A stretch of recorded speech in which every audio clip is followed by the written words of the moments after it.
ఈరోజు మనం 8th class మ్యాథ్స్లో ఎక్స్పోనెంట్స్ అండ్ పవర్స్ గురించి మనం నేర్చుకుంటాం. అయితే ఈ ఎక్స్పోనెంట్స్ అండ్ పవర్స్ గురించి నేర్చుకోవాలంటే 3 ప్లస్ 3 ప్లస్ 3 ప్లస్ 3 దీన్ని ఏ విధంగా రాయొచ్చు? Is equal to 3 plus 3 6, 6 plus 3 9, 9 plus 3 12. అంటే ఈ 12 ఏ విధంగా రాయొచ్చు? 4 టైమ్స్ ఆఫ్ 3. అంటే 3ని 4 టైమ్స్ వేసి 1 2 3 4 టైమ్స్ వేసి 4 టైమ్స్ వేసి మల్టిప్లై చేస్తాం దేన్ని? 3ని. ఇక్కడ 4 అనేది ఏంటంటే number of times. Okay, number of times.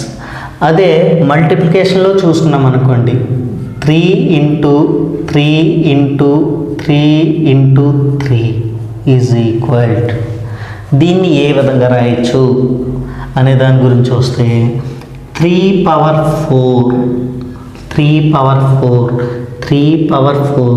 ఇక్కడ ఈ 4 అనేది ఏంటంటే నెంబర్ ఆఫ్ టైమ్స్. అంటే 3ని 4 టైమ్స్ వేసి మల్టిప్లై చేసాము. ఓకే, 3ని ఎన్నిసార్లు వేసాము? 4 times. Okay, 3 into 3 into 3 into 3 into 3 దీన్ని ఏ విధంగా రాయొచ్చు? అంటే 3లు ఎన్నిసార్లు రిపీట్ అయి ఉన్నాయి? 1 2 3 4 5. అంటే 3 టు ద పవర్ ఆఫ్ 5. ఇక్కడ జాగ్రత్తగా గమనించారు కదా, 3లు 5 టైమ్స్ వేసాం. సో అందుకే 3 టు ద పవర్ ఆఫ్ 5. ఇప్పుడు suppose A into A into A into A into A into A into A is equal, దీన్ని ఏ విధంగా రాయొచ్చు? చూడండి, 1 2 3 4 5 6 7. అంటే ఏలు 7 టైమ్స్ వేసి మల్టిప్లై చేశాం. అంటే A power 7, A power 7. Okay, అంటే ఇక్కడ చూడండి, దీన్ని ఏ విధంగా చదువుతారు? A power, A to the power of అంటారు. A to the power of 7 అంటారు. ఓకే, ఇదే విధంగా అంటారు 3 టు ద పవర్ ఆఫ్ 5. షార్ట్కట్లో 3 పవర్ 5, ఏ పవర్ 7 షార్ట్ ఫామ్లో. ఓకే, ఈ విధంగా చదువుతారు. అయితే ఇక్కడ జాగ్రత్తగా చూడండి, ఈ ఏ పవర్ 7 అనేది తీసుకున్నాం అనుకోండి, ఏ అనేది 7 టైమ్స్ రిపీట్ అయింది. ఏదైతే రిపీట్ అవుతుందో దాన్ని బేస్ అంటారు. ఇక్కడ చూడండి, ఏ అనేది ఎక్కువసార్లు రిపీట్ అయింది. అంటే 7 టైమ్స్, 1 2 3 4 5 6 7 టైమ్స్ రిపీట్ అయింది కాబట్టి ఏ బేస్ అంటారు. బేస్ అంటే ఏంటి? ఎక్కువసార్లు ఏదైతే రిపీట్ అవుతుందో దాన్ని బేస్ అంటారు. ఓకే, ఈ 7 అని చూసారా, 7ని ఎక్స్పోనెంట్ అంటారు. ఎక్స్పోనెంట్ 7 అనేది ఏంటి? ఎన్నిసార్లు రిపీట్ అయింది అని చెప్పేది ఎక్స్పోనెంట్. దీన్ని పవర్ అని కూడా అంటారు. ఎక్స్పోనెంట్ ఆర్ పవర్ అంటే ఎన్నిసార్లు రిపీట్ అయిందో చెప్పేది ఎక్స్పోనెంట్. ఏది ఎక్కువసార్లు రిపీట్ అవుతుంది అని చెప్పేది బేస్. ఓకే, సరే, ఇక్కడ చూడండి, ఇందులో 3 పవర్ 5 చూసుకుంటే దీన్ని ఎక్స్పోనెంట్ ఆర్ పవర్ అంటారు. అంటే 5 టైమ్స్ రిపీట్ అయింది. ఏది రిపీట్ అయిందో చెప్పేది ఏమవుతుంది? బేస్. అంటే 3ని బేస్ అంటారు, 5 ఎక్స్పోనెంట్ ఆర్ పవర్ అంటారు. ఓకే, అలాగే ఇక్కడ చూసుకుంటే ఈ 4 అనేది ఎక్స్పోనెంట్ ఆర్ పవర్, ఈ 3 అనేది బేస్. అంటే 3 అనేది 4 టైమ్స్ రిపీట్ అయింది. ఓకే, ఏదైతే ఎక్కువసార్లు రిపీట్ అవుతూ ఉంటుందో దాన్ని బేస్ అంటారు. ఎన్నిసార్లు అయితే రిపీట్ అయిందో దాన్ని ఎక్స్పోనెంట్ ఆర్ పవర్ అంటారు. ఓకే, కొన్ని ఎగ్జాంపుల్స్ చూద్దాం. 2 into 2 into 2 into 2 into 2 is equal to, దీన్ని ఏ విధంగా రాయొచ్చు చూడండి. 2 అనేది రిపీట్ అవుతుంది, సో 2 అనేది బేస్. ఎన్నిసార్లు రిపీట్ అయింది? 5 టైమ్స్. ఇక్కడ 1 2 3 4 5 times. So 2 to the power of 5, 2 power 5. Okay, ఇక్కడ 2 అనేది బేస్ అవుతుంది, 5 అనేది ఎక్స్పోనెంట్.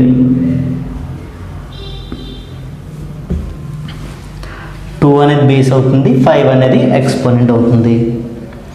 ఓకే, సేమ్ అదే విధంగా -2 into -2 into -2 into -2 is equal to, దీన్ని ఏ విధంగా రాయొచ్చు? -2 whole to the power of 1 2 3 4 4. ఇక్కడ చూడండి -2 అనేది రిపీట్ అవుతూ వెళ్తుంది, -2 అనేది రిపీట్ అవుతుంది, సో -2 అనేది బేస్ అవుతుంది ఇక్కడ. ఓకే, ఇక్కడ బేస్ అనేది ఏంటి? -2. Base is equal -2.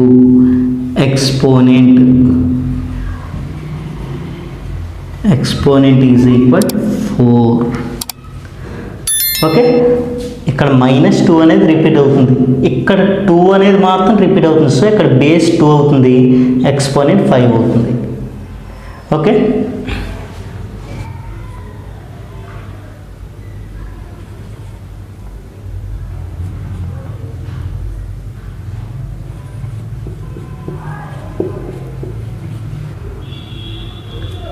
Is equal. ఇక్కడ చూడండి -2 ఇంటూ 2 ఇంటూ 2 ఇంటూ 2. ఇక్కడ ఏం రిపీట్ అవుతుంది? ఇక్కడ 2 ఇంటూ 2 ఇంటూ 2 ఇంటూ 2 రిపీట్ అవుతున్నాయి. -1 టైం ఉంది కాబట్టి ఈ మైనస్ అనేది ముందు వేసుకొని 2 పవర్ 4, 2 అనేది మాత్రమే 4 టైమ్స్ రిపీట్ అయింది. 2 అనేది మాత్రమే 4 టైమ్స్ రిపీట్ అయింది. చూసారు అక్కడ జాగ్రత్తగా? 2 1 2 3 4, 2 పవర్ 4. మైనస్ అనేది రిపీట్ కాలేదు, సో మైనస్ ఒకసారి వేసాము. రెండింటికి డిఫరెన్స్ అర్థమైంది కదా? ఇక్కడ చూడండి, ఇక్కడ బేస్ ఏమవుతుంది? Base is equal 2. ఇక్కడ బేస్ అనేది -2, ఇక్కడ -2 అనేది రిపీట్ అవుతూ వెళ్తుంది, సో ఇక్కడ -2 అనేది రిపీట్ అవుతూ వెళ్తుంది కాబట్టి బేస్ అనేది -2. ఎక్స్పోనెంట్ అనేది 4. ఇక్కడ 2 మాత్రమే రిపీట్ అవుతూ వెళ్తుంది, 1 2 3 4 టైమ్స్ రిపీట్ అయింది 2 అనేది, సో బేస్ అనేది 2. ఈ మైనస్ అనేది ఏంటంటే ఒకసారి ఉంది కాబట్టి ఒకసారి ముందు రాసుకున్నాము, సో బేస్ అనేది ఇక్కడ 2 మాత్రమే. ఇది ఎక్స్పోనెంట్ అనేది 4. Exponent is equal 4. ఓకే, ఇంకా 3 into -5 into -5 into -5 is equal.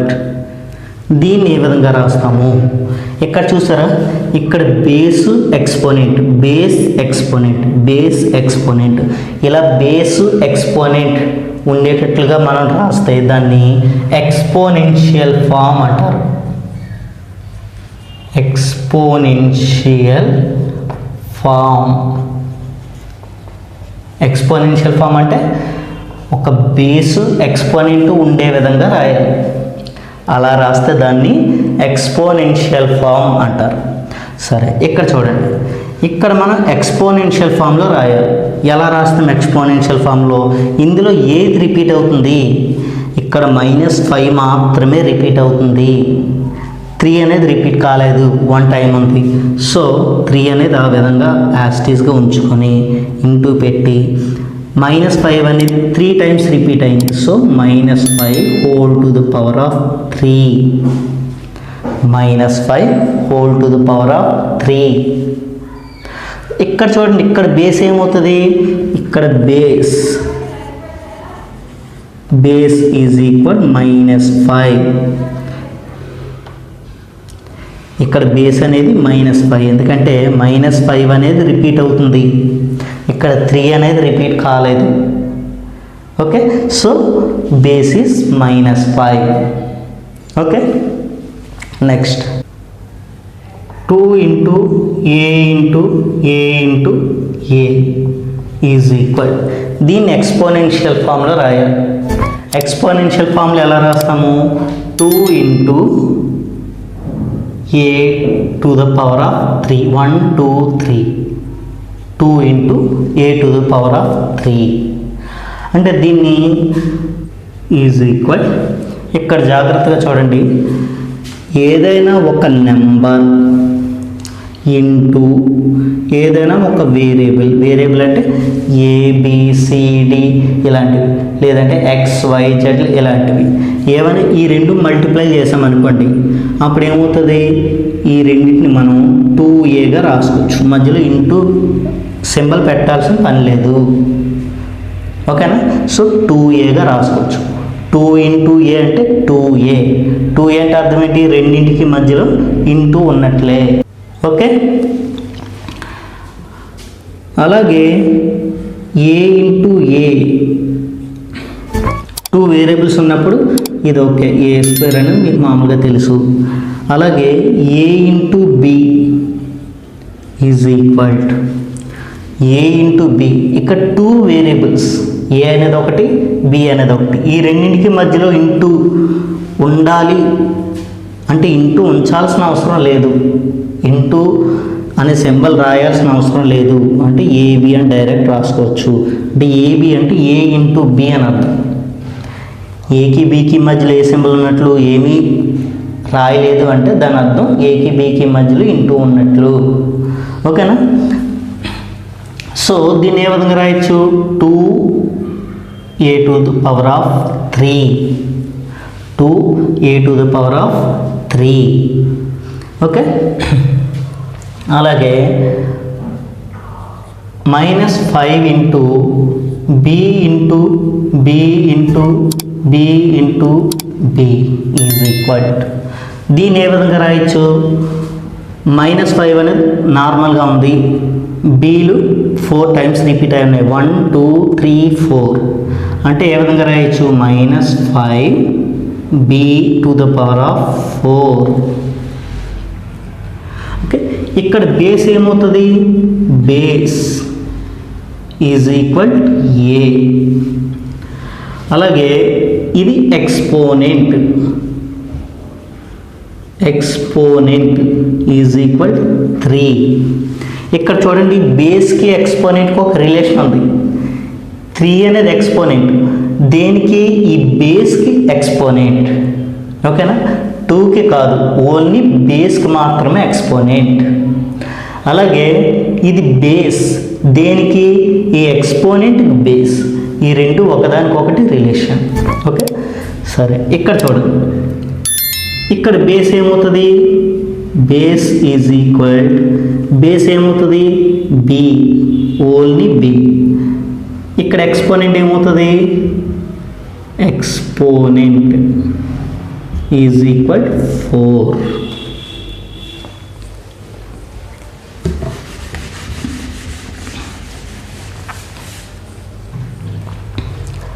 Okay, ఇప్పుడు బేస్ ఎక్స్పోనెంట్ ఈ రెండింటికి డిఫరెంట్ అనేది మీరు జాగ్రత్తగా నేర్చుకున్నారు కాబట్టి, ఇప్పుడు ఒకవేళ ఎక్స్పోనెంట్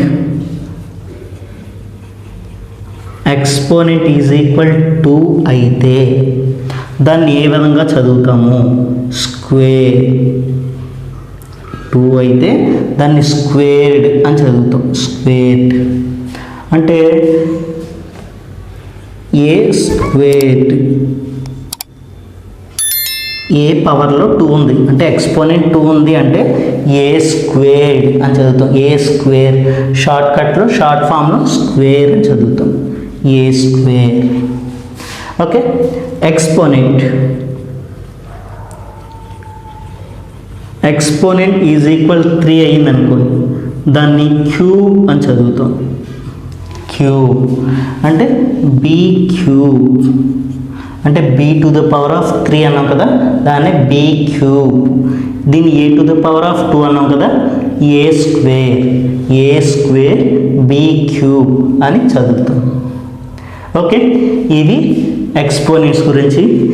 ఈరోజు ఈ ఎక్స్పోనెంట్కి బేస్కి ఉండే డిఫరెంట్ జాగ్రత్తగా అర్థం చేసుకున్నారు కదా. నెక్స్ట్ టాపిక్స్తో మళ్ళీ కలుద్దాం. అంతవరకు బాయ్ బాయ్.